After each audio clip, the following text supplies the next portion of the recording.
ఇవాళ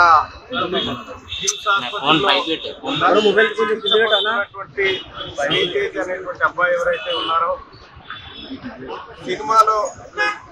సినిమా చూడడానికి వెళ్ళి తొక్కిసలాటలో గాయపడ్డటువంటి శ్రీతేజ్ అనేటువంటి అబ్బాయిని పరామర్శించడానికి రావడం జరిగింది.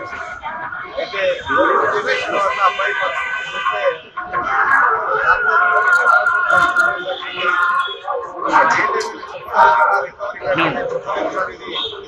ఏడాది పట్టొచ్చు, 4 ఏళ్ళు పట్టొచ్చు, ఎన్ని రోజులైనా పట్టొచ్చు అని చెప్పి చెప్తా ఉన్నారు. అబ్బాయి కంప్లీట్ గా అంటే కాన్షియస్ లో లేడు, కేవలం మనిషి మాత్రమే తప్పిస్తా ఉన్నారు తప్ప కూడా అతను బ్రెయిన్ కి మేజర్ గా డ్యామేజ్ అయినట్టుగా డాక్టర్లు చెప్తా ఉన్నారు. అబ్బాయి త్వరగా కోలుకోవాలని మనమంతా అనుకున్నప్పటికీ ఇక్కడ పరిస్థితులు చూస్తూ ఉంటే అందుకు భిన్నంగా కనిపిస్తా ఉన్నాయి. తొక్కిసలాటలో అబ్బాయి తలపైన బలమైనటువంటి ఒత్తిడి జరిగినటువంటి దానివల్ల బ్రెయిన్ కి ఆక్సిజన్ అందక బ్రెయిన్ చాలా సేపు డిస్టర్బ్ అయింది. మళ్ళీ రికవరీ కావడానికి ఈజీగా కావడం లేదు. ఏదేమైనప్పటికీ కూడా ఆ అబ్బాయి పరిస్థితి మాత్రం అగమ్య గోచరంగానే ఉంది.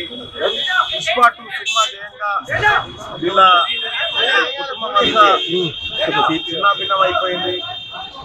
మరి సినిమా వాళ్ళు ఎంతమంది వస్తున్నారు, ఏం చేస్తున్నారు క్యూ న్యూస్ లో పనిచేయటకు అనుభవం గల కెమెరామ్యాన్లు కావాలను సంప్రదించవలసిన నెంబర్లు 8688926084. qnewsads@gmail.com ను సంప్రదించండి. లైక్ చేయండి.